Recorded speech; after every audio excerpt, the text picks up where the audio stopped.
Hi everyone, welcome to SVK English classes.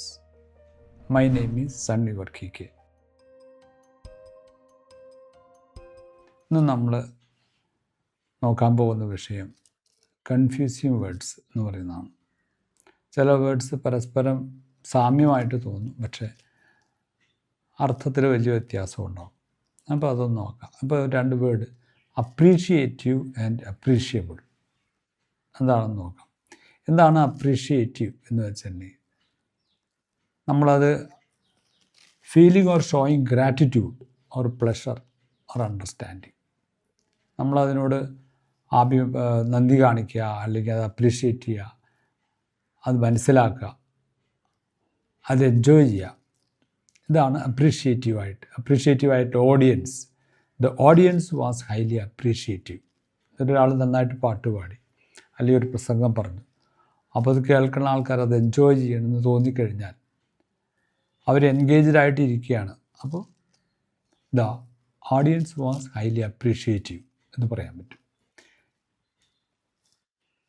Her book received A number of appreciative reviews.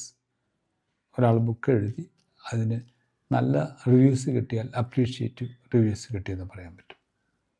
വേറെ example തന്നെ, I am appreciative of the support and help given by you in my extremities.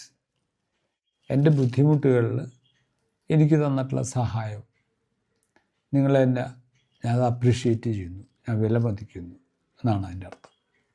പിന്നെ അടുത്ത word appreciable എന്നാണ്. Appreciable എന്ന് വെച്ചിട്ടുണ്ടെങ്കിൽ large enough to be noticed or considered important. കണക്കാക്കാവുന്ന അത്ര, വിലമതിക്കാവുന്ന അത്ര, വലുത് എന്നുള്ള അർത്ഥത്തിൽ. Peoples may have to travel appreciable distances. Peoples എന്ന് വെച്ചാൽ വിദ്യാർത്ഥികൾ, കുട്ടികൾ എന്നുള്ള അർത്ഥത്തിൽ. ചെറിയ കുട്ടികൾ, സ്കൂൾ ലെവലിലുള്ള കുട്ടികളെയാണ് ഉദ്ദേശിക്കുന്നത് പീപ്പിൾസ്. അവർക്ക് വളരെ ഡിസ്റ്റൻസ് ട്രാവൽ ചെയ്തിട്ട് വേണം സ്കൂളിൽ വരാൻ. അങ്ങനത്തെ സ്ഥലങ്ങളുണ്ട്, ട്രാൻസ്പോർട്ടേഷൻ ഫെസിലിറ്റീസൊക്കെ കുറവുള്ള സ്ഥലങ്ങളിൽ. അവർക്ക് they have to travel appreciable distance. വേറൊരു എക്സാമ്പിൾ പറഞ്ഞാൽ, there is no appreciable change in the patient's condition. ഒരാൾ ഹോസ്പിറ്റലൈസ് ചെയ്തു, സീരിയസ് ആയിരുന്നു, ചേഞ്ചസൊക്കെ പ്രതീക്ഷിച്ചു, പക്ഷേ വലിയ കാര്യമായിട്ടുള്ള ചേഞ്ചസ് ഒന്നും ഇല്ല എന്നുള്ള അപ്രീഷിയബിൾ ചേഞ്ചസ് ഇല്ല. വേറൊരു എക്സാമ്പിൾ പറഞ്ഞു, an appreciable amount of liquor is being consumed in Kerala which is not a healthy trend. Festival സീസണിലെല്ലാം തന്നെ ആൽക്കഹോൾ കൺസംഷൻ വളരെ കൂടുതലാണ്. അത് കുറയ്ക്കണമെന്ന് ഗവൺമെൻറ് ലെവലിൽ മെഷേഴ്സ് എടുക്കാറുണ്ട്, അതിനു വേണ്ടിയുള്ള പ്രോത്സാഹനം കൊടുക്കാറുണ്ട്. പക്ഷേ എന്നാലും ആൾക്കാർ കൺസ്യൂം ചെയ്യുന്നു കൂടുതലായിട്ട്, അത് ഹെൽത്തിനെ ബാധിക്കും എന്നുള്ളതാണ്.